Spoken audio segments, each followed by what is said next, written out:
Lalit Thakkar, MD Institution Angel Broking, joins us on the show right now with his perspective on the markets. Lalit, good to have you on the show. Thanks very much for sparing out the time. What do you think the markets would take from the slated IIP numbers today, and how would that really direct course, if at all it will, for the near term? See, the IIP numbers, I don't think it will take anybody by surprise. The expectation is it will be around 2%, taking the cues from core IIP numbers, which was released some times back. So I think this is pretty much discounted in the market. So this is not going to bring any appeal to the market. And right now, as we all know, that it is the currency moves which has brought the market down from this 5200 level. So market probably will be looking at where the currency is headed. But fortunately, it looks like RBI is taking some positive steps about telling the exporters to book their profits, to convert into dollars. At the same time, we are saying the banks also have increased the deposit rates on dollars by at least 200 basis points on a long-term tenure. So I think all these things probably, because of all these things, we are going to see now currency probably stabilizing at 54 level. And additionally, export also should go up now because of huge depreciation in the currency from 44 to 54. All these things I think will lead to stability in our market, and this is what the markets are going to look at rather than the IIP numbers. So what should investors do, Lalit? For investors who are sitting on the sidelines, they're sitting on cash, should they put their money to work at these levels or wait for a decline? Given the kind of global or local environment we are in, they might get lucky with a 10% decline? See, see what is happening in India. We are seeing continuous deterioration in valuations. We are seeing de-rating from last 4.5 years, and today probably we are at around 13p. So which I think is fairly reasonable if you compare with other emerging market too. Also, if you compare with Indonesia and Thailand, which have appreciated by 40-50% from this 2008 level. But yes, another 5 to 10% de-rating cannot be ruled out. The reason being is that possibly if again Greece goes for re-elections and the new government which comes in, if they are against the anti-austerity and the France government also backs them, so there might be an uncertainty for some time which might bring the stocks down to, you may see further de-rate of 5 to 10%. But most of the pain we have, I think we have endured from last 4.5 years. In this 6-month period also, now markets are, as I just told, it is 13p. So max to max, I think market can come down to 4650 level. So if anybody is ready to overlook this 8 to 9% depreciation decline in the share price, I think it's a good time to look into the equities, given the fact that now I don't think further we may not see further de-rating from 12p. At the same time, further interest rates are just round the corner. Round the corner, I understand that it cannot be for 1 or 2 quarters, but at least for till March end, we might see another 75 basis point, 100 basis point corrections, given the fact if you look at the IIP numbers also. So that's it, and monsoons, if they are expected to be reasonable, that also will see that the inflations are not too high on the agriculture front. And additionally, there is one more interesting point I want to share. I think one of the reasons why we saw high inflation in agriculture product was because the minimum support prices was getting increased by 10% in last 4-5 years. But now if you look at some of the agriculture prices, they are higher than the international prices.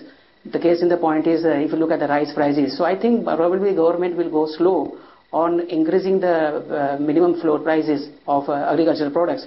So all this thing will now finally result into lower inflation. But yes, one should have a patience of 5 to 6 months to see all this becoming palpable. So how are you putting your money to work? What are you buying in your personal portfolio? What are you buying with your family money? Where are you allocating your wife's money? See, if you know, what I have seen is that we have seen furthermore polarization in valuation between defensive space and in cyclical businesses. But at the same time, there are opportunities in both the spaces. This is what I feel. So at the same time, you cannot wish away from defensive space. So ITC is in, Godrej Consumer at 25p is in. At the same time, in interest-sensitive sectors, as we continue to like the banking sectors, I think in the banking sectors, we like the private sector bank more. They have delivered in the last year also when NPS were quite an issue for this industry. But at the same time, these markets have penalized these sectors in a big way for whatsoever reason. So you're getting the stock at single-digit P of 7 to 8p or price to book value of 1.4. So this is the interesting space to look into. And after that, I think auto industry also can do well in FY13. So you have Ashok Leyland, which can grow by 15-17% per annum. The Hero Honda, which has corrected. Then you have Tata Motor. So these are some of the spaces we like at this juncture. Right. Lalit, two contrarian plays really in the market. Some institutions, of course, finding technology attractive at these levels despite concerns coming in there on slowing growth would want to play the hedge on the currency for the sector. Second, of course, PSU banks, where, given the run-up that we've seen in private banks, there is a sense that from a price-to-book perspective, these would be attractive levels to take a contrarian position.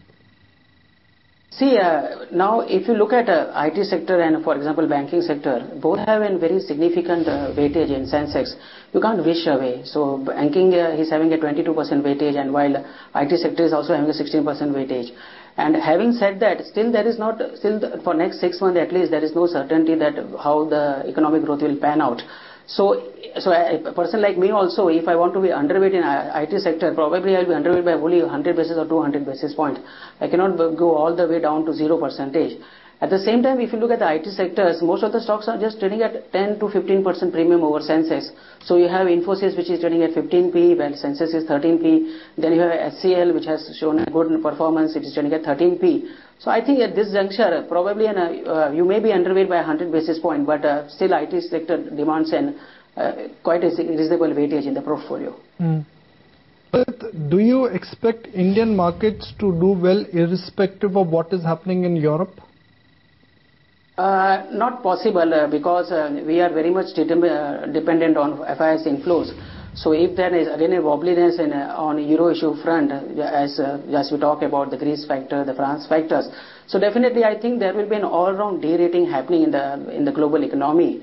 But having said that, in that period, what will again happen is that you will again see stimulus packages being doled out by the governments, because money printing is no more a taboo topic nowadays. But yes, you are going to see a derating of valuations in the markets. But at the same time, I don't think earning momentum will be severely impacted. So what we are going to see is that V-shaped recovery after that, how it happened in FY08.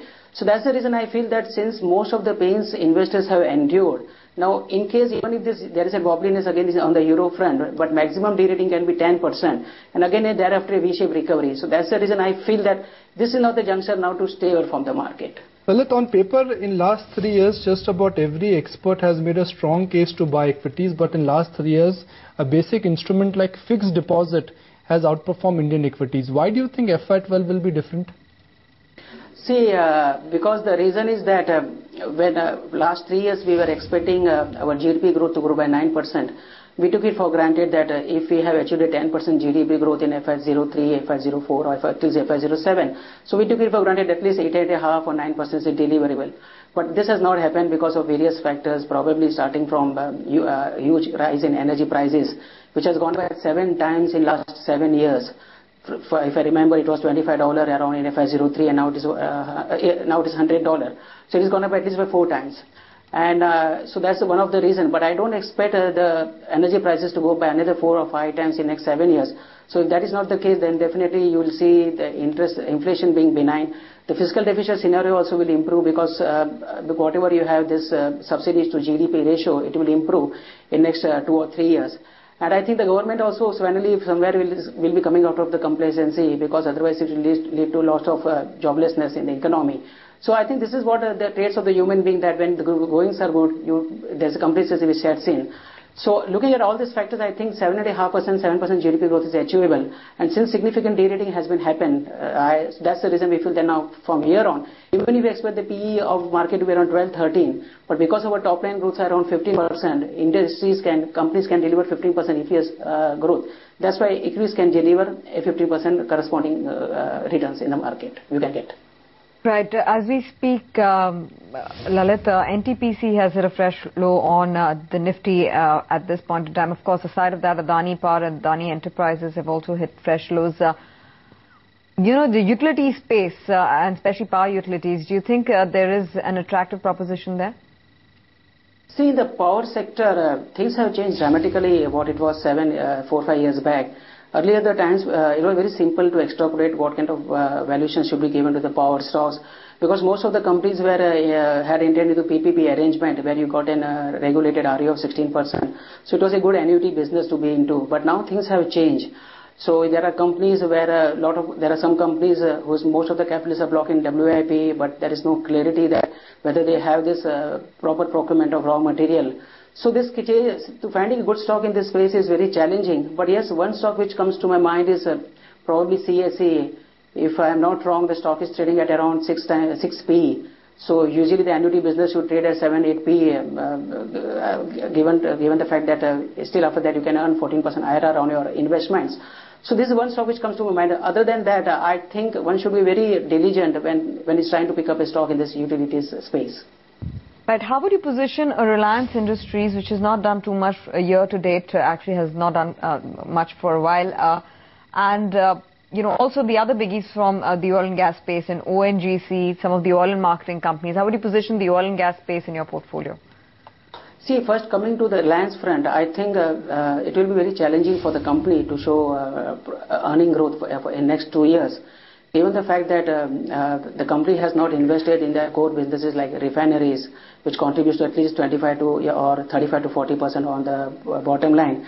At the same time, the gas production has come down from 50 MMB to 25 MMB. Though the resource of the gas has not come down, but looking at some hurdles which company is facing, which definitely will be sorted out, but it will take at least 1.5 to 2 years time. Now coming to the other investment verticals like 4G, I think it will take some time for the company to show profit on that front, though the company must have invested around $3 billion or $4 billion of dollars. The shale gas also is in the investment formative years. At the same time, retail front also will take a lot of time. So what I am saying is that what can hold the stock will be the buybacks. And since and currently the management is undergoing buyback to the where they will be buying around 10,000 crores till 850 till the price is 850. So that can hold the stock. But I think for next 1.5 years, probably the company has to do more aggressive buyback if they want to reward the shareholders. And probably after 2 years, things may be good on ABS front. Now coming to other oil and gas companies, usually we are very wary of buying PSU stocks. Because somewhere when the environment becomes challenging, they are not able to deliver. For example, it was MTL sometimes back. Now BAIL also is going through a challenging times where the company has gone for a big capacity addition, and probably in future they won't be able to meet that capital that utilization. So it may end up with a higher labor cost and all those kind of things. And again, because of the government regulations, clarity is not there whether what kind of valuations we are giving to ONGC.